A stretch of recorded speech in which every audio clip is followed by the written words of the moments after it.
पहले घटी एक घटना। कहानी में दिखेगी एक फियरलेस जर्नी। अदिति को होगी भूलने की बीमारी। पहाड़ी इलाके में एक बड़ा सा घर, जिसके अंदर के एक कमरे में उस लड़की को रखा गया था। एक ऐसा बंद कमरा जहां कोई खिड़की तक नहीं थी, बल्कि सिर्फ सन्नाटा था।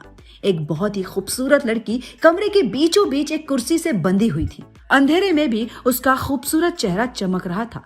माथे पर एक चोट का निशान, जिसका खून अब सूख चुका था। एक लड़की ऊपर से बेहोश, फिर भी कुर्सी से बंधा हुआ था और लग रहा था कि उसको पकड़ने वाली के लिए वो काफी इंपॉर्टेंट थी। कमरे के बाहर 4 गार्ड्स हाथों में बंदूक लिए खड़े थे, जो कि शक्ल से काफी खूंखार लग रहे थे। तभी अचानक उस घर के बाहर एक कार के रुकने की आवाज आई और घर के अंदर से एक आदमी भागकर बाहर आया और कार का दरवाजा खोलकर पूरे अदब के साथ आदमी का वेलकम किया।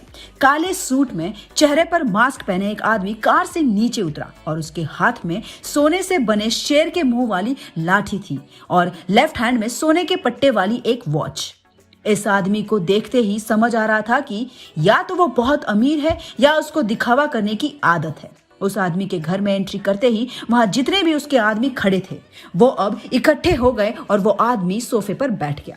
बैठे बैठे उस आदमी ने चारों ओर अपनी नजर दौड़ाई और एक दूसरे आदमी की तरफ इशारा किया तो दूसरा आदमी झुककर बोला, सेठ, हमें उस लड़की को किडनैप करके एक कमरे में लॉक कर दिया है और उसके बाप से फिरौती की मांग भी कर ली है, वो भी जो आपको चाहिए था। और अगर इसका बाप नहीं माना तो लड़की यहाँ से जिंदा वापस नहीं जाएगी।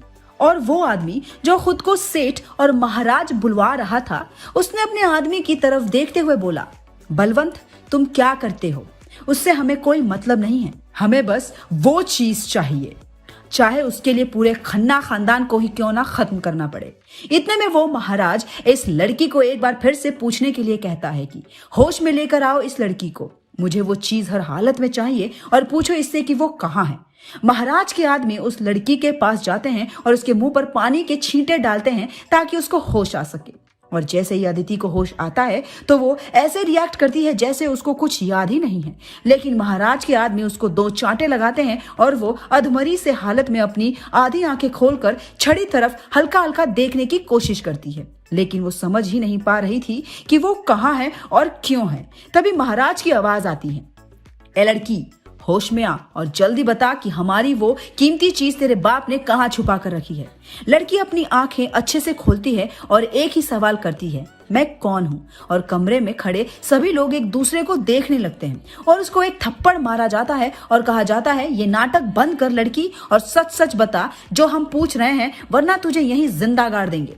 अदिति बेचारी फिर कहती है कि मुझे बताओ आखिर मैं हूँ कौन और यहाँ कैसे आई, मैं कहाँ रहती हूँ, मेरी पहचान क्या है। इतने में महाराज को गुस्सा आता है और वो अपने आदमियों को एक फटकार लगाता है कि सालो, ये क्या किया तुमने? इतना मारा कि इसकी याददाश्त तक चली गई। लेकिन अब आगे क्या होगा? क्या अदिति को अब कुछ याद आएगा या फिर उसको भूलने की बीमारी परमानेंट है? ये तो हमारी नेक्स्ट वीडियो में आपको समझ आएगा कि आखिर चल क्या रहा है। बाकी हमारी कहानियों को ऐसे ही प्यार देते रहिए और देखते रहिए बॉलीग्राज स्टूडियोज चैनल।